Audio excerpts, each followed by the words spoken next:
So I am going to have you guys install a few plugins that will help your site run a little bit better, smoother, and a little bit more efficiently. So the very first one that we are going to install is going to be Google Analytics. So we'll go over here to plugins and then click on add new. And then we are going to actually search over here for Google Analytics. So one of the things that you'll want to do before this is to create a Google My Business account.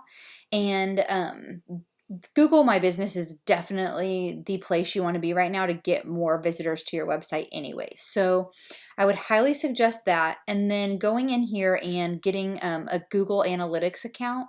And I would go ahead and put them under the same Gmail address that you use to set up your Google My Business account.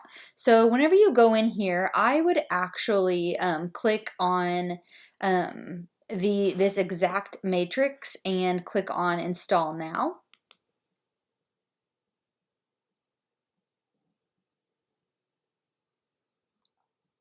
Most plugins for WordPress are free, or there is at least a free version. And then sometimes there's just different features if you want to upgrade that you will have to pay for. Most of them aren't too expensive though. So I would go ahead and click on launch the wizard and get your website all set up with your Google Analytics account.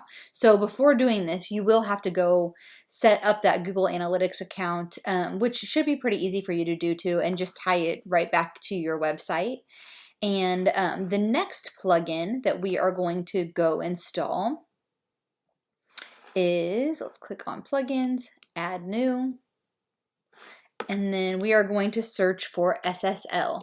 So if you don't know what an SSL is, we need an SSL certificate on the website, so that way up here in the corner it actually says secure instead of not secure. So whenever you purchased your hosting, however you did that, if you did it through ZebraHost, they will actually help you set that up. If you have done it through GoDaddy, you'll have to purchase a separate SSL certificate for your website. It's not automatic. So just contact your hosting and tell them you need an SSL certificate. So whenever you click, the really simple SSL is what I always do. And then I would just do install now and then click on activate. And then click on this go ahead activate SSL. So this is how you're gonna know if you have an SSL certificate on your website already. So a lot of times it will kind of kick you out and you'll just have to log back in. But now you can see up here in the top left corner, you can see that my website doesn't say not secure anymore. There's a little lock up here. So Google will actually kick people off of your website and tell them that it's not safe to go to, and you will definitely be losing traffic if you don't have that SSL certificate on your website. And it's just basically like a security certificate. So the next plugin that we are going to install, an SEO plugin called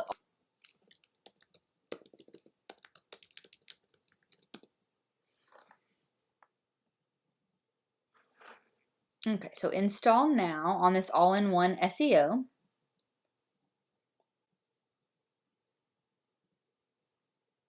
And then we'll click on activate. Tips on SEO, which is in search engine optimization. So this is the way people that are going to be able to find your guys' website organically. Just on Google, the number one way right now to be found on Google is actually through Google reviews. So that's what I would do. Once you set up your Google My Business account, I would definitely set up some way to get your customers to give you reviews. So after that, let's see here. And I have a tool on my up here, a Chrome extension on my toolbar, and I'm gonna actually just hit go back to the dashboard here because we don't really need to use this setup wizard. Okay, so up here, it's called the keyword tool. So it is, or keywords everywhere. So this is what, whenever I go to Google and I search for something, say I need a website designer, this tool is actually going to have all those words that people are actually searching for pop up over here on the right hand side. So if I was designing a website, then I would put these words on my website as much as I possibly could. And so there's like some long tail keywords too. I need a website designer. And you could even create a blog post that was called that. So this tool is actually free unless you want to see all the metrics and stuff. So I would definitely install it if you're wanting to put SEO on your website and use these keywords throughout the site. And I will tell you in one of the next upcoming videos, I will tell you exactly where you need to use these and how you're going to use them. So as far as setting up plugins, right now, that's all I would do. We are probably going to add in another plugin for a pop-up, so that way you guys can collect email addresses, but that will be in a bonus video. So I will talk to you guys soon.